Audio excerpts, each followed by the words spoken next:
السلام علیکم ناظرین، آج جگتیال کی جامع مسجد میں ایک تاریخی اور پرامن احتجاجی مظاہرہ دیکھنے کو ملا۔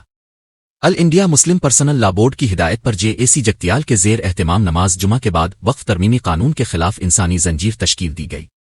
یہ احتجاج نہ صرف ایک مظاہرہ تھا بلکہ ایک پیغام بھی تھا کہ امت مسلمہ اپنے وقف املاک کے تحفظ پر کسی بھی صورت میں سمجھوتا نہیں کرے گی۔ اس موقع پر ممتاز اقلیتی رہنما علماء اور سیاسی شخصیات شریک ہوئے جن میں سرفہرست تھے Mir Qazim Ali chairman minority rights forum Telangana, Mufti Naushad Ali Qasmi امام و خطیب جامع مسجد جگتیال، مجیب الدین اور نہال صدر مائنارٹی سیل کانگریس۔ مقررین نے دو ٹوک انداز میں کہا کہ یہ کالا قانون وقف جائیدادوں پر غیر شرعی اور غیر آئینی قبضے کا ذریعہ ہے۔ اگر حکومت نے فوری طور پر اس قانون کو واپس نہ لیا تو ہم ملک بھر میں شدید احتجاج شروع کریں گے۔ شرکا نے مکمل نظم و ضبط کے ساتھ ہاتھوں میں ہاتھ ڈال کر امن اور اتحاد کا مظاہرہ کیا۔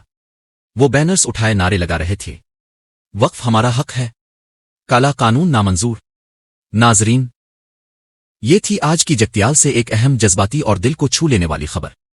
اگر آپ چاہتے ہیں کہ ایسی خبریں اب تک مسلسل پہنچتی رہیں تو ہمارے اردو نیوز چینل کو ضرور سبسکرائب کریں، ویڈیو کو لائک اور شیئر کریں اور کمنٹس میں اپنی آواز بلند کریں، کیونکہ یاد رکھیے، اردو صرف زبان نہیں، ہماری پہچان ہے۔